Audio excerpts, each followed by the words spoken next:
খ্রিস্টান এবং ইহুদি ধর্মবহুল যুক্তরাষ্ট্রের একটি শহর নিউ ইয়র্ক।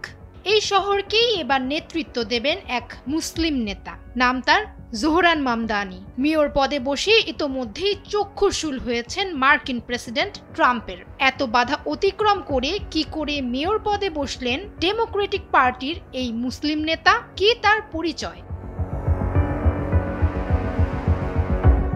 প্রখ্যাত ভারতীয় চিত্র পরিচালক মীরা নায়ারের ছেলে জোহরান মামদানি 1991 সালে 18 অক্টোবর উগান্ডার রাজধানী কাম্পালায় জন্মগ্রহণ করেন তিনি। মাত্র 34 বছর বয়সে পা দেওয়া এই রাজনীতিকের বাবা মাহমুদ মামদানি ভারতে জন্ম নেওয়া উগান্ডান শিক্ষাবিদ। জোহরানের যখন 5 বছর বয়স তখন তার মা বাবা তাকে নিয়ে দক্ষিণ আফ্রিকায় আসেন। এর 2 বছর পর তারা স্থায়ীভাবে বসবাসের জন্য চলে যান নিউ ইয়র্কে। 2020 সালে ডেমোক্রেটিক পার্টির হয়ে তিনি নির্বাচিত হন নিউ ইয়র্ক স্টেট অ্যাসেম্বলির সদস্য হিসেবে। এখান থেকে শুরু হয় তার রাজনৈতিক যাত্রা।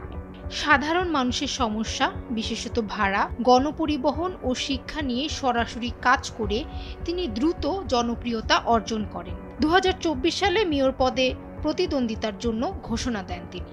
এরপরই মাত্র 1 বছরের মাথায় তিনি নিউ ইয়র্কের রাজনীতিতে উঠে পড়েন জনপ্রিয়তার তুঙ্গে।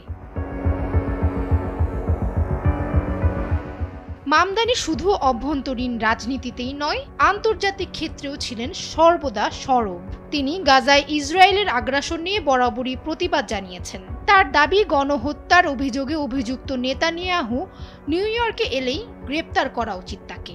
এমন অবস্থানের কারণেই মার্কিন প্রেসিডেন্ট ডোনাল্ড ট্রাম্প প্রকাশ্যে তার সমালোচনা করেন।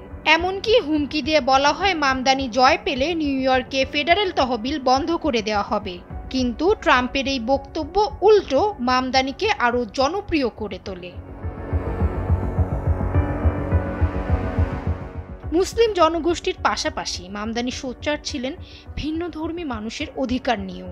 নিউ ইয়র্কের প্রায় 6 লাখ ইহুদি বসবাস করেন। এখন পর্যন্ত বেশ কিছু ইহুদি অনুষ্ঠানে অংশগ্রহণ করেছেন মামদানি, যেখানে তাকে সাদরে গ্রহণ করেছেন ইহুদিরা।